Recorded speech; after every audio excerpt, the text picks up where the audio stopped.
पूनम नाम की ये सीरियल किलर शायद ही दुनिया की ऐसी पहली महिला होगी जिसने बच्चियों का कत्ल सिर्फ इसलिए किया क्योंकि वो उनकी सुंदरता से जलती थी। और शायद ये ऐसी पहली महिला होगी जिसने अपने कत्ल को छुपाने के लिए अपने बेटे तक का मर्डर कर दिया, उसे भी नहीं छोड़ा।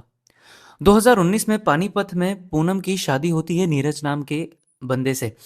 कुछ टाइम दोनों का बहुत अच्छा चल रहा था, जिसके बाद पूनम का एक बेटा होता है शुभम नाम का। अब यहाँ पर पूनम को अक्सर गुस्सा आता था इस बात पर कि उसके परिवार वाले उसके बेटे की तारीफ बिल्कुल नहीं करते।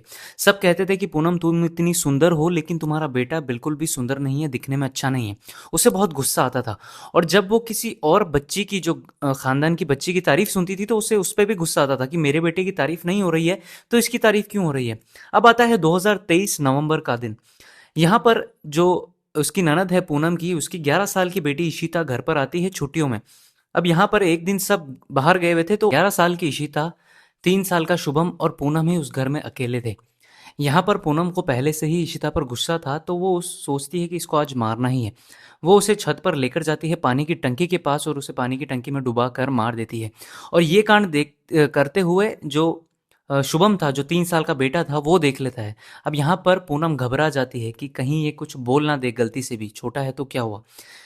पूनम अपने बेटे को भी उसी टंकी में डुबा कर जान से मार देती है। इसके बाद घर वालों को पता चलता है कि ऐसा ऐसा हादसा हो गया, दोनों बच्चे पानी में डूबकर मर चुके हैं। यहाँ पर पूनम अपनी नौटंकी शुरू करती है और कहती है कि मैं तो नीचे काम कर रही थी, ये दोनों ऊपर खेल रहे थे, तो हो सकता है कि ये दोनों गिर गए होंगे। अब यहाँ पर लोगों को, जो घर वाले थे, उनको शक नहीं होता क्योंकि पूनम का भी बेटा था, तो कभी शक हो ही नहीं सकता। तो सबने ये मान लिया था कि ये दोनों पानी में डूबकर मरे।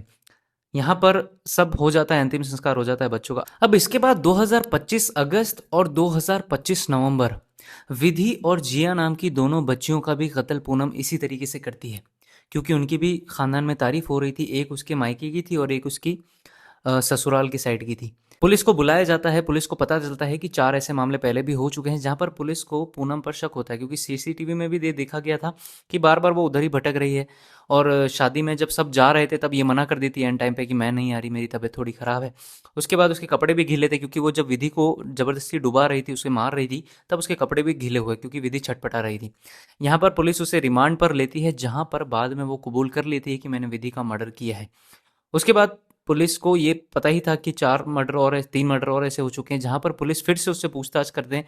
ये पता लगाने की कोशिश करती है कि क्या 3 मर्डर भी तुमने किए, जहाँ पर पूनम एक्सेप्ट कर लेती है और बोलती है कि मैंने ही इन तीनों चारों को जान से मारा है।